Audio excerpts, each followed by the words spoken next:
Everybody, good Friday morning, everyone, as that was the quickest 20 count I've ever had in my life. Welcome to the Morning Huddle here on KATX 97.7. We're live at First Financial Bank and invite you to come out and hear all things Eastland Mavericks football as Coach Cliff Watkins joins us. And, Coach, first of all, congratulations, 1-0 in district play.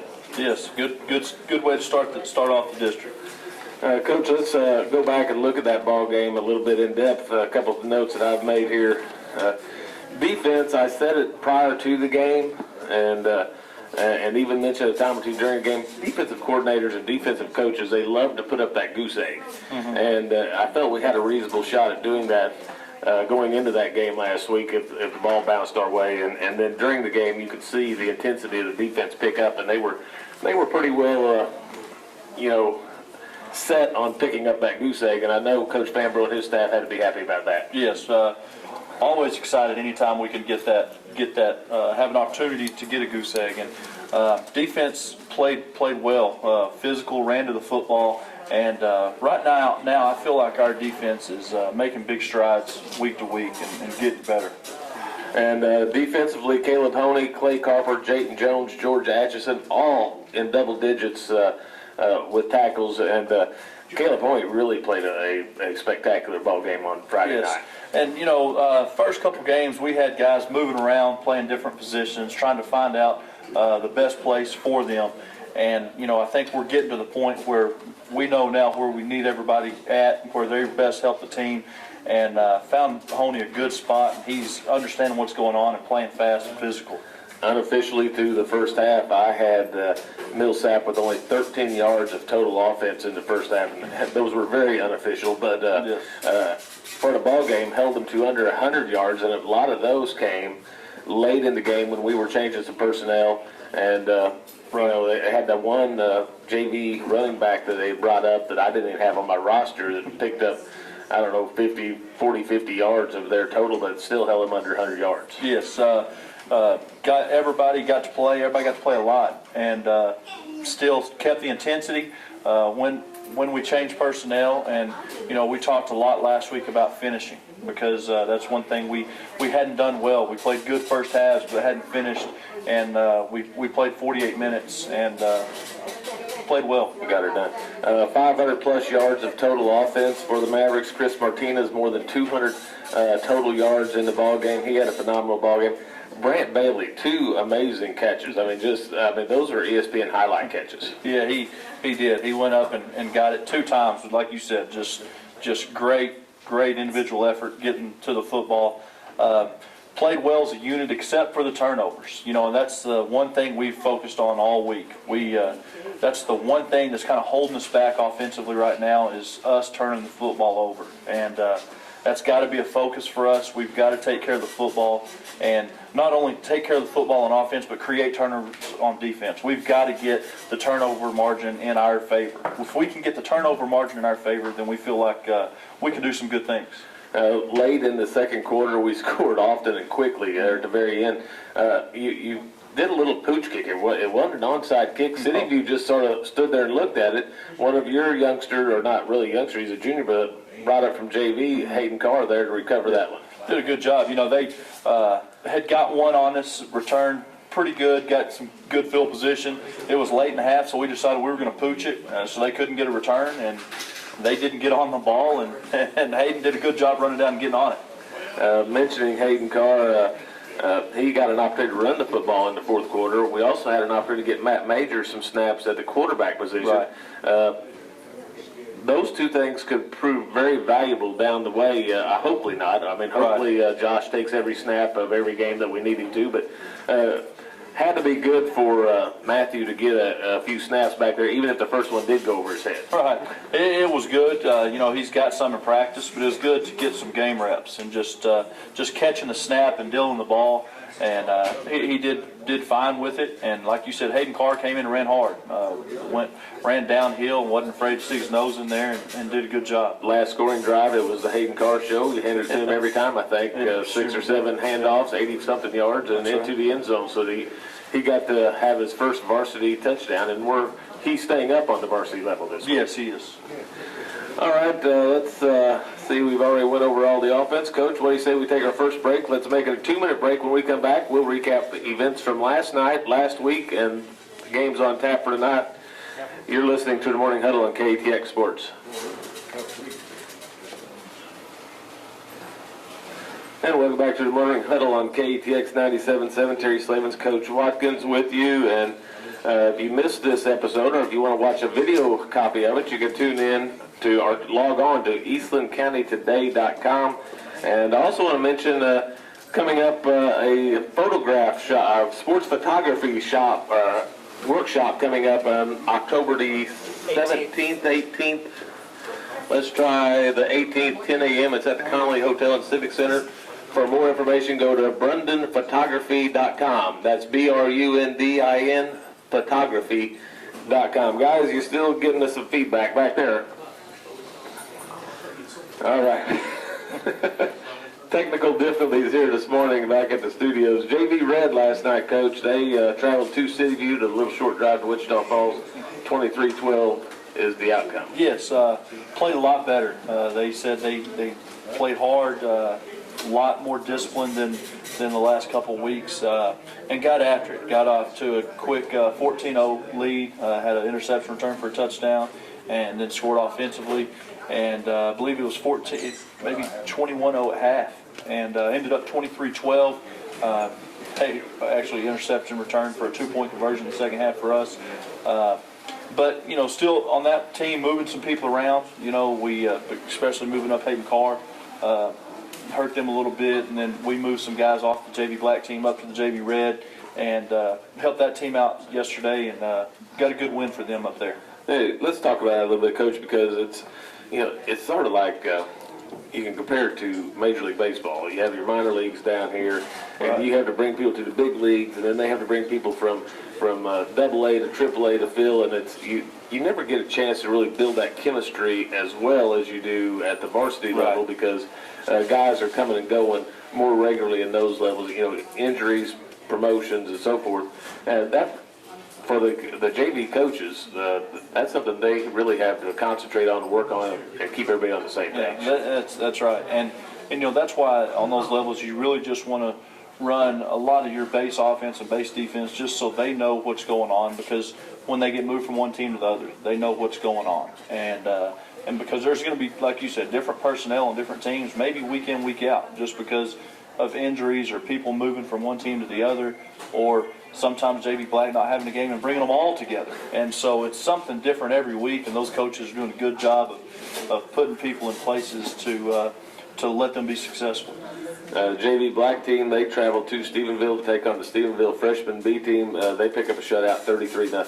Yes, they played well. They said, again, got out to a quick 21-0 lead there, and were able to put a couple more on the board in the second half and hold on and got a shutout, which, like we talked about earlier, is always good.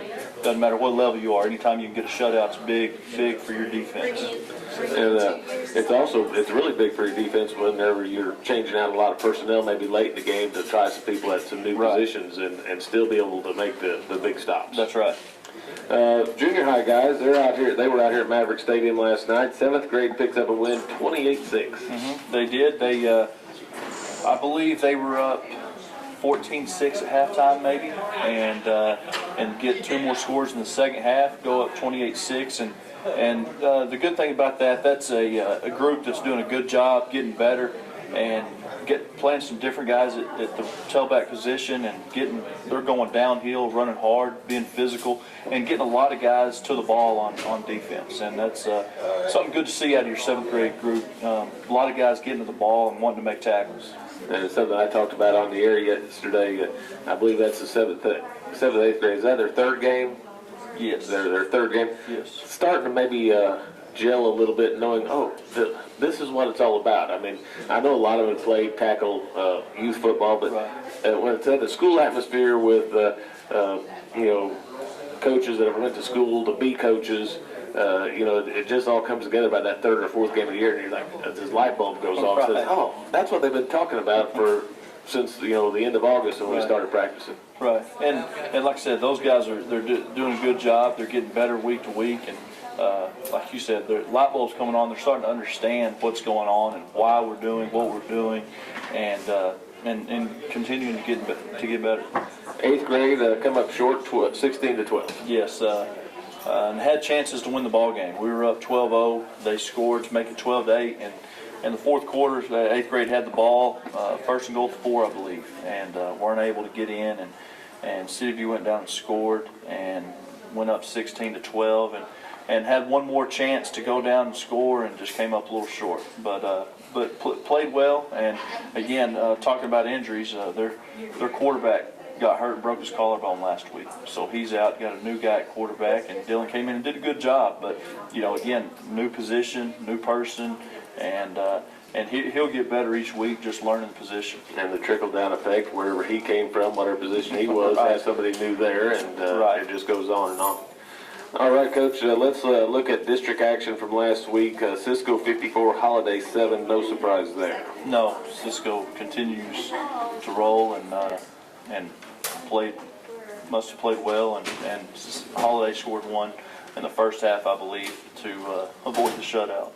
Henrietta defeats Nakona 55-14. Henrietta stays perfect on the season. Yes, 4-0, and again, hear a lot of things good about Henrietta. Good physical football team, and has found a way to win all 4 games, 4-0, and got another one. Started off District 1-0 last week. City View downs Jacksboro 66-40 in a high-scoring affair. That game was very close at half. Yes, it was. Actually, Jacksboro was up 22-21, I believe, at halftime, and then Jacksboro kind of ran out of gas, and City View just kept scoring, which is what they do. We'll talk more about them here in a minute. Henrietta travels to Cisco tonight. It's homecoming over. No, it's not. It's not homecoming. But Henrietta is at Cisco tonight. That's a game that some people are going to look at and say, okay, now how good really is Henrietta? We might know more about them when they come out of that ball game here tonight. Right. I think we'll learn a lot about Henrietta. Henrietta, I believe, won a playoff game last year. Had a lot of guys coming back, and a lot of talk about Henrietta coming into the season. And they, like we just talked about, they're 4-0. They're 1-0 in district. Have been playing well. I haven't seen them on film, but from what I've heard, they've been playing well.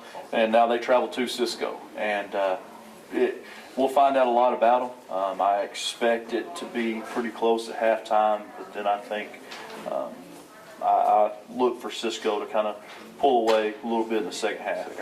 Nakona at Holiday. Holiday probably picks up a district win against Nakona. Yes, and Holiday, is fighting some injuries right now. Got some people hurt, I believe, in the Clyde game, and don't know that they have those guys back. And those guys make a difference for Holiday, but whether they're there or not, I see Holiday winning tonight. You mentioned injuries that have some people hurt. Last week, when Millsap came out of the tunnel, they had 14 players dressed, and whenever I left, one of those 14 was in the back of an ambulance getting ready to be checked out. Yeah. So, they were really banged up last week. I don't know for sure if they would have had enough for a JV game this week. I don't know if they did or not. Right. Because like you said, there wasn't many left at the end of that ball game. And I guess Jacksboro plays Millsap tonight. And yeah, Jacksboro at Millsap. Jacksboro, you look back, Jacksboro hadn't won a game yet, but Jacksboro was tight with Breckenridge at halftime. Jacksboro was beating City View at halftime. If Jacksboro can find a way, and I see Jacksboro winning the game tonight no matter what, but if Jacksboro finds a way to put 4 quarters together, Jacksboro might be a team that'd be all right. Be all right. All right, Coach, that's going to do it for our second segment of the Morning Huddle here on KATX 97.7. We'll take another 2-minute break. When we come back, we'll preview that Wichita Falls City View team. You're listening to the Morning Huddle on KATX Sports. And welcome back to the Morning Huddle here on KATX 97.7. Coach, City View comes to town. One thing I want to talk about is Evan Wren's a good friend of mine with the Abilene Reporter News and does a good job covering some 70-odd schools. Everybody else has one school to cover. He's got 70-something. And Evan does a great job. During the preseason write-ups, he was saying that tonight's game maybe had a chance to be one of the game of the weeks. Right. He wrote this week, not going to happen, and he says it's all Eastland's fault because they just went out, and picked it. His big thing was, the new scheme, the new scheme, the new scheme. And throughout everything, I kept saying, yeah, it is a new coach, it's new terminology, but it's not like we're taking an I formation running team and trying to change them to a spread. Right. These guys have been doing the spread since they were in 7th grade. Right. And they have caught on very quickly and offensively. But more importantly, I think Coach Fambro's defense has really taken hold faster than what maybe I expected it to. I mean, they're able to do some special things now. Right. That's what we talked about, I think, before the show. I think our defense is making pretty big strides week to week. And now that's something we have to continue to do. But like we talked about, I had kids moving around early on. And now we found the spot that we feel fits them best for them and for our team, and being able to do some different things defensively and not let people know just exactly where we're going to be, and they're doing a really good job. They've over the last couple weeks, I feel like the physicality of our football team is grown a lot. There's a lot more big hits, which we needed to see, and there's a lot of people getting to the football and letting the guy that's carrying the ball know when they get there. The one thing we talked about earlier in the show that we've focused on all week, the one thing we'd like to see more of is screen turnovers. They're doing a good job getting stops and getting off the field, but if we can create some turnovers, I mean, now they take another step in the right direction. The City View, a very explosive offense, probably the most explosive offense we've seen all year, without a doubt, that we've seen all year. Right. Averaging 57 points per ball game. They put up 66 against Jacksboro. Talking off the air during our last break, they have some electrifying personnel in the backfield and at the receiver position. Yes, this year they've scored 74, 66, 49, and 37. So they definitely know how to score. They have a returning starter at quarterback. They have a transfer kid that moved in that's playing running back that's the best running back we've seen. Hard runner, really fast, good running back. Their starting running back last year has now moved to receiver because this guy moved in. They have a returning receiver that was their leading receiver last year. And so now with two of those guys outside, a returning quarterback, returning running back, they've got a lot of weapons that you have to be able to defend. Because they're going to spread you out. They're pretty close to 50-50 run pass. They'll spread you out. They're going to be in two-back most of the game in the shotgun, 3 wide receivers, moving people around. A lot of run, but then they'll throw a lot of quick screens outside, get the ball in those guys' hands, and then they'll play action and try and go over the top on them. So a lot of things to defend defensively for us. And they come into this ball game 3-1. Overall, 1-0 in district play. Their only loss was to Quanah back at the first game of the season, 47-37. Quanah's a 3-1 team. Mm-hmm. Archer City, they pounded 74-28. Archer City's 3-2 on the year. Windthorst, that was a close ball game, 49-42. Windthorst 2-3. Of course, last week Jacksboro 66-40, and Jacksboro not with a win this year. Defensively, they're going to give up some points, and I don't think they've faced an offense quite like ours yet this year either. Right, I would say probably not. But, as we've talked about our defense, the same thing you notice when you watch on film on their defense, they've got different guys playing different positions week in, week out. So I think it's still a deal. They're trying to find the right place for their personnel. They do have some good players defensively, and they're moving those guys around. And, if they can get the guys in the spots that they think they need to be in and can start playing some defense, City View could be scary because of what they do offensively and how many points they put up. I just hope it's not this week that they find that spot for those guys. That's exactly what Coach West said on his morning huddle this morning. He said if they could find some defense and get the defense going, they could spoil somebody's year. Yes. But we don't want them to do No, just down the road somewhere. Down the road, anywhere down the road, That's but right. not tonight. That's right. We do not want that to happen. Defensively, what are they going to show us, Coach? They're getting a 3-4. They're a 3-4. In the back end, similar to what we do defensively. And again, it's different week to week. One week they brought some pressure and blitzed somebody every single play. The next week they sit back and just sit in their 3-4 and run to the football. So not real sure what you're going to get, but they're going to base out of a 3-4 and probably bring some pressure with it. All right, Coach. We've got a little bit of time left. A couple of things I want to talk about, and I'm sorry to blindside you with these, but I don't think they're that difficult. So, you know, on the news this week across the country, at least 3 high school or junior high players have died from playing the game. What's your feeling? Is it because of the speed? Is it because of the lack of better equipment? Or what do you think of that? It seems that every week we're hearing more and more of it. Right. You know, and I don't know what those kids' reason for the fatality was. Right. You know, I don't know if it was an equipment issue. You know, nowadays the equipment is getting better and better, and they're doing studies all the time to make the helmets better.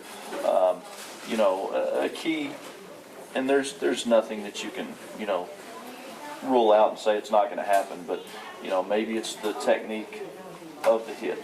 You know, that's an important thing to teach kids coming up is proper technique, how to hit, how to tackle. Be sure they're keeping their eyes up and not taking that wrong kind of hit. You know, and especially with all the doctors and trainers nowadays staying on top of concussions and that kind of thing. I think everything's heading in the right direction. It's just a safety issue. Everybody's got to be careful. And we're very fortunate to have the training relationship that we have. But I'm drawing a blank on our trainers. Action Sports, and you know, they do a great job. I mean, I actually watched as our trainer told one guy, "No, you're done. Sit down." Spence Spence is our does a trainer, great job. and he does a great job for us. And all right, Coach, we're going to end the program on a lighter note. We do a thing called the KATX Celebrity Pick'em Contest, and we're going to see how you compare to Dale Baker in this week's picks. City View at Eastland. I'm going to assume you're going to take Eastland. I'll take the Mavericks. Henrietta at Cisco. I'll take Cisco. Okay, so you and he are the same now. Clyde at Brady. I'm going to take Clyde. All right, Brownwood at Springtown. That's going to be a close game. I'll give that to Springtown. All right, Gorman at Baird. I'm going to go with the Barry Bears. Jacksboro at Millsap. Jacksboro. Knox City at Strawn. Strong.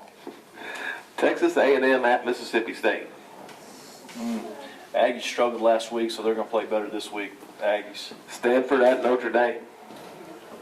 Stanford, because I don't think Notre Dame's played anybody very good. And Texans at the Cowboys. The Cowboys. So y'all, all the same as Baker, but one. Really? Yeah. I'm going to say Baker's going to do pretty good this You're week. going to say Baker's going to do pretty good this week. What do we disagree on? He took Notre Dame. At Notre Dame. At Notre Dame. Toss-up. Yeah. Could happen. Yeah. There's some pretty tough games in there.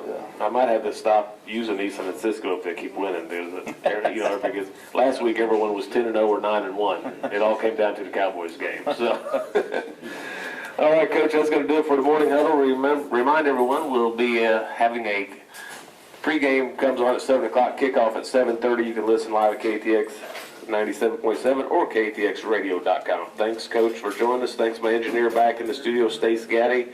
I think along with Crash Cockburn and Blakeney Hodges, it took all 3 of you to get it done today, but great job as usual. Thank you for your time this time. Till next time, I'm Terry Slavens. Have a fabulous weekend, everyone.